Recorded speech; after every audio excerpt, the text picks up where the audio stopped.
안녕하세요. 오늘 저널 미팅 발표를 맡게 된 학부연구생 조은비입니다. 제가 이번에 준비한 논문은 Quantitative Assessment of Stress Through Age During a Virtual Reality Stress Relaxation인데요. 제가 이 논문을 준비한 이유는 이번에 사쿠라 프로그램을 진행하면서 VR과 관련된 프로젝트를 진행하였는데 바이오마커로 사용할 지표를 찾기 위해 레퍼런스 논문을 찾던 중 해당 논문이 스트레스에 대해 다루고 있기에 흥미로워서 준비하게 되었습니다. 해당 논문은 Frontiers in Computational Neuroscience에 2021년 7월 14일 게재되었고 Mathematical and Computational Biology 분야에서 Q2에 랭크되어 있습니다. 스트레스는 저희가 쉽게 느낄 수 있는 감정 중 하나인데요. 2014 미국 심리학회에 따르면 인구의 약 75%가 스트레스와 관련된 증상을 겪은 적이 있다고 합니다. 또 많은 기업들이 직원들이 스트레스로 인해 일을 잘 수행하지 못하는 경우를 예방하기 위해서 많은 예산을 투입한다고도 보고하기도 하였습니다. 이처럼 정신적 스트레스는 작업 수행 능력에 부정적인 영향을 미칠 뿐만 아니라 두통, 우울증, 불면증과 같은 의학적 문제와 높은 상관관계가 있는 만큼 이런 스트레스를 정량적으로 확인하고자 하는 연구들이 많이 생기고 있습니다. 해당 논문은 EEG를 이용하여 개별화된 정량적 스트레스 예측 모델을 개발하고자 연구를 진행하였습니다. 피험자는 총 23명으로 14명의 여성, 8명의 남성, 그리고 1명의 논바이너리가 실험에 참여하였습니다. 피험자들은 18에서 40세이고 모두 건강의 문제나 정신질환을 가지고 있지 않는 건강한 사람들입니다. 실험 과정에 대해서 설명해 드리겠습니다. 첫 번째 단계인 레스팅에서 참가자들은 편안한 상태로 2분 동안 눈을 감고 있습니다. 해당 단계에서 참가자들의 릴렉세이션 레벨에 대한 베이스라인 정보를 얻을 수 있습니다. 다음으로 본격적인 실험에 들어가기에 앞서 연습 단계를 진행하게 되는데요. 해당 실험에서는 스트레스 릴렉세이션 프로시저를 통해 참가자들에게 스트레스를 준 후에 VR을 이용하여 스트레스를 완화하게끔 유도하고 있습니다. 여기 사용된 미스트는 몬트리올 이미징 스트레스 테스트를 뜻하는 말로 fMRI와 같은 뇌 영상 기술을 활용하여 스트레스 상황에서의 뇌의 변화를 관찰하고 분석하는 데 사용되는 방법입니다. 미스트는 컴퓨터 인터페이스를 이용하여 태스크를 수행하고 사회적 평가를 통해 스트레스를 유발한 후에 스트레스가 유발되었을 때의 뇌 활동을 측정합니다. 이 트레인 단계는 미스트를 위한 컴퓨터 인터페이스에 적응하도록 하기 위해서 설계된 단계이므로 태스크 수행에 대해 제한 시간과 목표 성공률이 따로 설정되어 있지는 않습니다.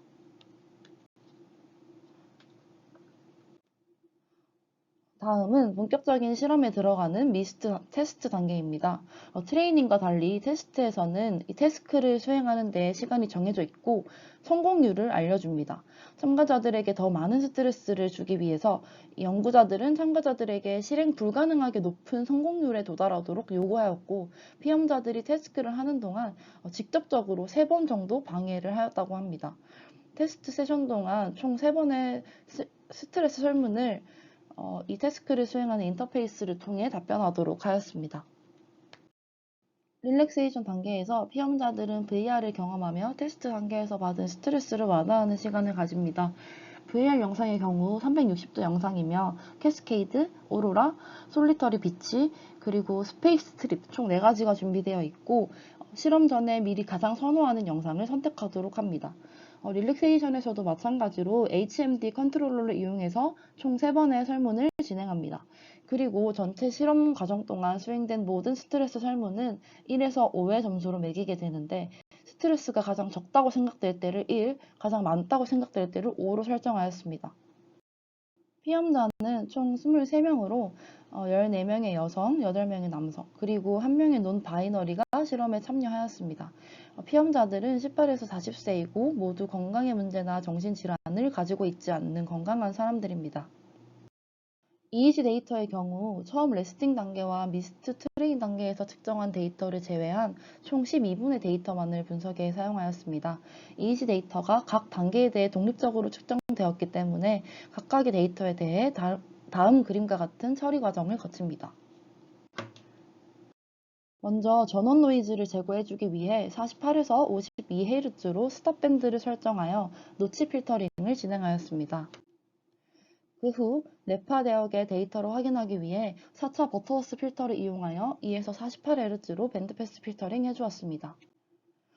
데이터 기록의 시작점과 끝점을 수기로 기록하였기 때문에 참가자들의 데이터에 시간차가 존재하게 됩니다. 따라서 이 실험 과정의 시간에 맞추어 샘플링 레이트에 따라 리샘플링 해주었습니다. 리샘플링까지 해준 데이터는 2초의 길이로 에포킹 되어 총 360개의 샘플을 얻게 되었습니다. 이 각 에폭에 대해 75 마이크로볼트를 넘는 앰플리튜드를 가지면 0으로 태깅해 주었습니다. 데이터를 전체적으로 확인하고 선행 연구들을 참고하였을 때 75 마이크로볼트를 기준으로 정하는 것이 합리적이라고 판단하였다고 합니다. 그 후 모든 에폭에 대해 디트렌드와 스탠더다이징을 해주었는데요. 디트렌드의 경우 각각의 에폭 값으로부터 에폭에 가장 잘 피팅되는 스트레이트 라인을 찾아 제거하였고, 각 에폭에 대해 에폭 전체의 평균 값을 빼준 후 표준 편차로 나누어 표준화해 주었습니다. 마지막으로 피처 익스트랙션을 진행하였습니다.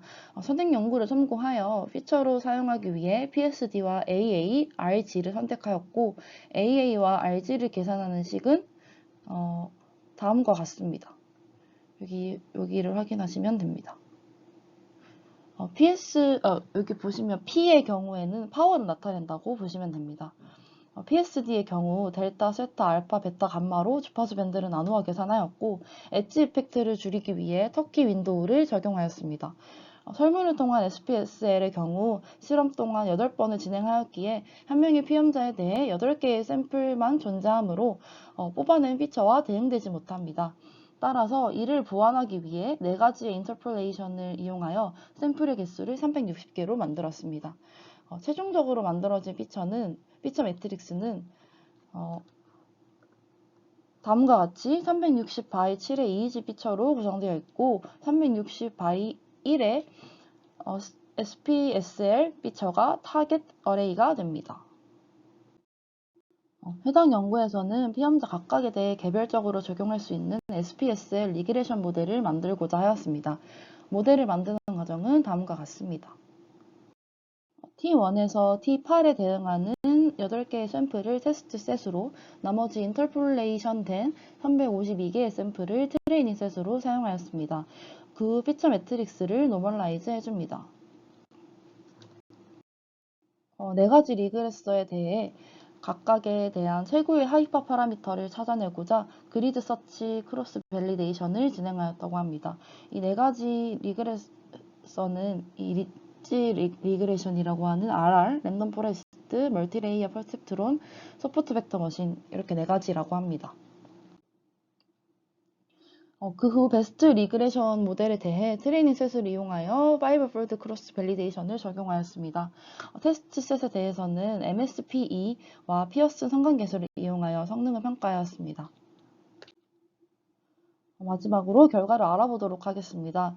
먼저 해당 연구에서 4가지 방법으로 인터폴레이션을 하였다고 말씀드렸었는데요. 그 4가지 인터폴레이션 방법에 대해 4가지 리그레션 모델을 적용해 보았다고 합니다. 결과를 보시면 리니어 인터폴레이션 메소드에서 랜덤 포레스트를 적용했을 때 가장 좋은 성능을 보임을 알 수 있습니다. 그리고 해당 모델을 모든 참가자들에게 적용해 보았을 때도 각 참가자들의 EEG 피처를 이용하여 SPSL을 잘 예측해내는 것을 확인하였다고 합니다. 마지막으로 베스트 모델, 즉 랜덤 포레스트 의 SPSL 예측 결과입니다. SPSL 설문을 수행한 시점인 T1에서 T8에 대해 민 앱솔루트 에러가 0.6보다 낮음을 알 수 있습니다. 특히 T4에서 가장 높은 에러 값이 나타나는데요. 이 T4는 테스트 태스크의 막바지에 설문을 수행한 시점인데, 참가자들이 미스트의 막바지에서 가장 높은 SPSL 점수를 응답한 사실과 대응된다고 볼 수 있다고 합니다. 따라서 이 해당 연구에 따라 피험자 개별에 대해 EEG를 이용해 스트레스 정도를 예측하는 모델을 만들어낼 수 있었습니다. 지금까지 발표를 들어주셔서 감사합니다.